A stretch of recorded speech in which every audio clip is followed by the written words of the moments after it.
एक बार फिर India reporter में आपका स्वागत है। बात कोरोना की। देश में कोरोना की रफ्तार जरूर कम हुई, लेकिन खतरा टला नहीं है। कोरोना वायरस का डेल्टा प्लस वेरिएंट लगातार पांव पसार रहा है। डेल्टा प्लस वेरिएंट की वजह से लोगों की परेशानी और बढ़ गई है। उत्तर प्रदेश में भी डेल्टा वेरिएंट के 2 मरीज मिल गए हैं, जिससे स्वास्थ्य विभाग में हड़कंप मचा है। हालांकि राज्य सरकार अलर्ट है, लेकिन सावधानी और बचाव ही इसका सबसे बड़ा इलाज है। 4 तस्वीरें मैं आपको दिखा रहा हूं। डेल्टा प्लस का अलर्ट। नया वेरिएंट बेहद डेंजरस है। उत्तर प्रदेश में खौफ हाई है। डेल्टा प्लस क्या मचाएगा तबाही, जिस तरह से दूसरी वेव में डेल्टा वेरिएंट जिम्मेदार रहा था।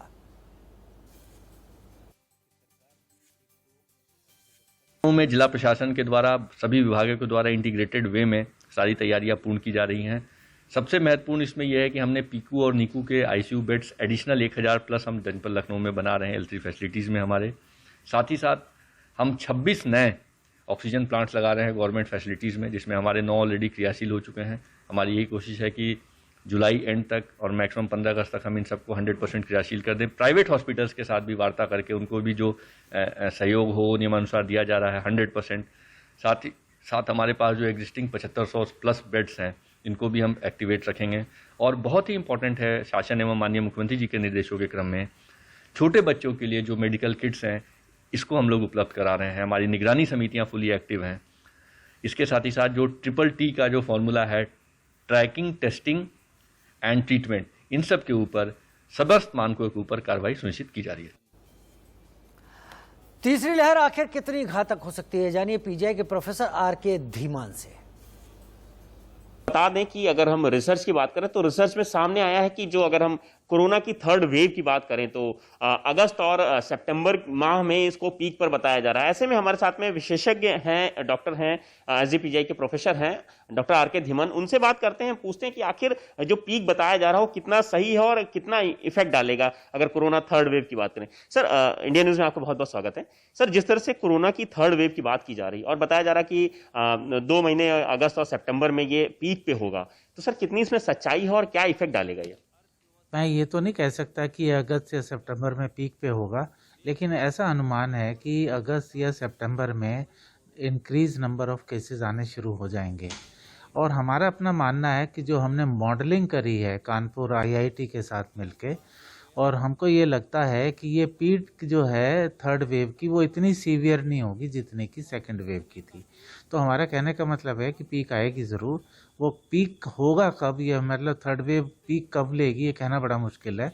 हो सकता है सितंबर हो, अक्टूबर हो या नवंबर हो, क्योंकि हम समझते हैं कि जो 3rd वेव होगी बहुत ज़्यादा सीवियर नहीं होगी, 2nd वेव से काफ़ी कम सीवियर होगी। सर, डेल्टा वेरिएंट की इस वक्त काफ़ी बात चल रही है, डेल्टा प्लस वेरिएंट, ये क्या 3rd वेव का ही एक वेरिएंट है या 2nd वेव का है? डेल्टा वेरिएंट जो था ओरिजिनल जो है वो 2nd वेव का मुख्य कारण था।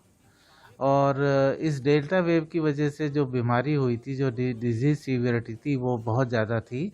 और इसी वजह से आपने देखा होगा एक साथ ही जो है ना बहुत सीवियर केसेस आए थे। और जो डेल्टा प्लस है, और डेल्टा प्लस से होता ये है कि उसमें एक और वेरिएशन हुआ है, एक और म्यूटेशन हुआ है, जिसकी वजह से, इसी की वजह से 3rd वेव के आने की संभावना ज़्यादा है। और डेल्टा प्लस जो है हो सकता है घातक हो, लेकिन हम लोगों ने जो तैयारियां की हैं इसको टेम डाउन करने की हैं। मतलब इसको जो वेव होगी वो फ्लैटेंड वेव होगी, एकदम इतनी पीक नहीं होगी इसकी। उसमें हमने जैसे आपको बताएं कि इंफ्रास्ट्रक्चर हमने डेवलप किया है, वैक्सीनेशन की रफ्तार बढ़ाई है, और 2nd वेव की वजह से जो हमारा को इम्यूनिटी मिली है वो भी इसमें काम आएगी। तो इन सब चीज़ों को देखते हुए लगता है कि जो 3rd वेव जो है वो बहुत ज़्यादा सीवियर नहीं होगी, हम उस पर काबू पा सकेंगे। इसमें बच्चों की भी बात कही जा सकती है, इसलिए हमने बच्चों के लिए भी सेपरेट यूनिट्स बनाई हैं, चाहे वो PQ हो यानी कि पीडियाट्रिक इंटेंसिव केयर यूनिट हो या HDU हो। तो बच्चों के लिए भी पूरी की पूरी तैयारी है। अडल्ट्स की तो हमारी पहले से ही तैयारी है। तो हमारा मानना है, खासकर मेरा अपना मानना है, कि जो 3rd वेव होगी इतनी सीवियर नहीं होगी और हम उस पर अच्छे से काबू पा सकेंगे। ये थे हमारे साथ में प्रोफेसर RK धीमान, जो कि लखनऊ SGPGI के डायरेक्टर हैं। उन्होंने बताया कि जो संभावित तीसरी लहर है उससे हम अपने आप को कैसे प्रिवेंट करें। लखनऊ से इंडिया न्यूज के लिए जय शुक्ला। कोरोना की रफ्तार पर ब्रेक लगने के बाद से लोगों की बेफिक्री बढ़ने लगी है। बाजार, मॉल से लेकर दुकानों तक बेजा भीड़ है। लोग कोरोना गाइडलाइंस का पालन करना छोड़ चुके हैं। कोटा में वैक्सीनेशन सेंटर पर उमड़ी भीड़ से अंदाजा लगाया जा सकता है कि लोगों में कोरोना का शायद डर नहीं रहा है। वहीं दूसरी ओर उत्तर प्रदेश के सीतापुर में निर्दलीय प्रत्याशी के नामांकन के दौरान इतनी भीड़ इकट्ठा हो गई कि पैर रखने की जगह तक नहीं बची। लोगों ने कोरोना गाइडलाइंस का पालन नहीं किया। सोशल डिस्टेंसिंग टूट रही है कोटा राजस्थान में, और वहीं नामांकन के दौरान भारी भीड़ सीतापुर उत्तर प्रदेश। दो तस्वीरें जो बताती हैं कि हम लापरवाह हो चुके हैं।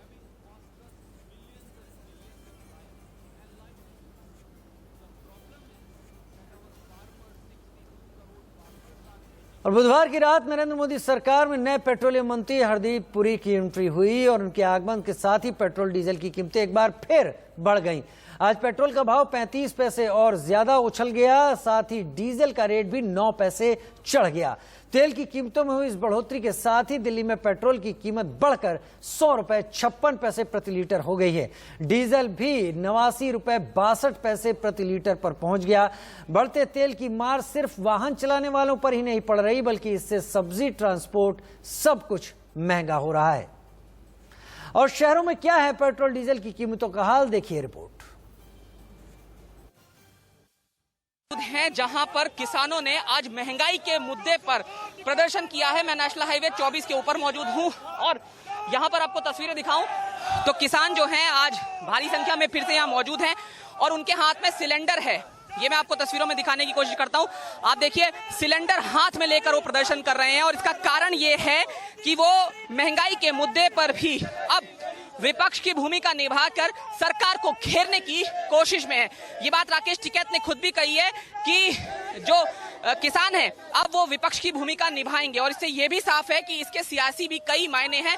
लेकिन किसानों का जो आंदोलन 7 महीने से ज्यादा से चल रहा है उसमें पहली बार ये बड़ा मुद्दा जो डीजल, पेट्रोल, रसोई गैस का भी है वो जुड़ गया है। और क्योंकि देश में आम आदमी लगातार जो बढ़ती महंगाई है, जिसमें पेट्रोल डीजल के दाम हैं और अब सीएनजी के दाम भी जुड़ चुके हैं, उससे परेशान है। तो किसान भी ये कह रहा है कि वो भी परेशान है और इसीलिए हाथ में सिलेंडर है और सिर पर जो है वो किसान की टोपी है और साथ ही साथ बीकेयू का ये गमछा है। मुंबई और महाराष्ट्र की अगर हम बात करें तो पेट्रोल के दाम जिस तरह से बढ़ रहे हैं उससे एक आम नागरिक बड़े ही तकलीफों से गुजर रहा है। खास करके अगर हम मुंबई की बात करें तो मुंबई ये पहली मेट्रो सिटी थी जहां पे पेट्रोल के दाम 100 को क्रॉस कर दिए। आज अगर हम देखते हैं तो पेट्रोल के दाम 106.63 पैसे हैं। ये मुंबई की मैं बात कर रही हूँ। शॉकिंग चीज आपको ये भी बता दूं कि महाराष्ट्र राज्य में परभनी जिले में 108 और कुछ पैसे ऐसे दाम का कल का पेट्रोल जो है आज 109 रुपए कुछ पैसों तक पहुंचा है, यानी कि 110 तक पेट्रोल के दाम महाराष्ट्र के परभनी जिले में पहुंच रहे हैं। और वहीं अगर हम बात करें जिस तरह से बढ़ोतरी हो रही है दाम की, सिर्फ पेट्रोल ही नहीं अब डीजल भी 100 तक पहुंचने को आया है।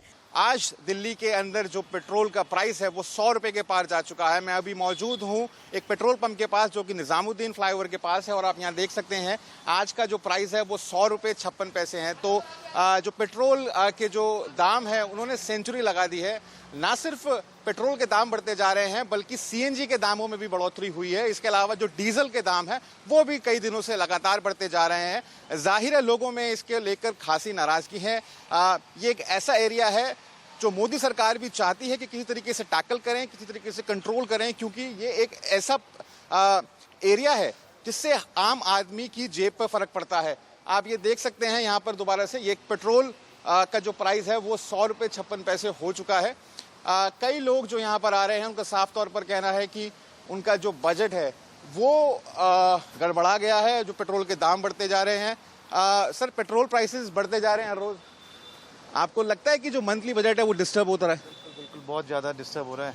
अब 100 से ऊपर हो गया, that's too much, it's really hurting us. आप देख सकते हैं कि यहाँ पर जो पेट्रोल है, पावर पेट्रोल 101 रुपये 19 पैसे है, तो वही डीजल 90 रुपये 6 पैसे है। ऐसे में लगातार पेट्रोल और डीजल के दाम बढ़ाए जा रहे हैं। इससे में हम बात करते हैं तमाम लोग यहाँ पर मौजूद हैं। भाई साहब, ये लगातार पेट्रोल डीजल के दाम बढ़ाए जा रहे हैं, कितना मुश्किल का सामना करना पड़ रहा है, किस तरह से आप अवेयरनेस हो पा रहे हैं?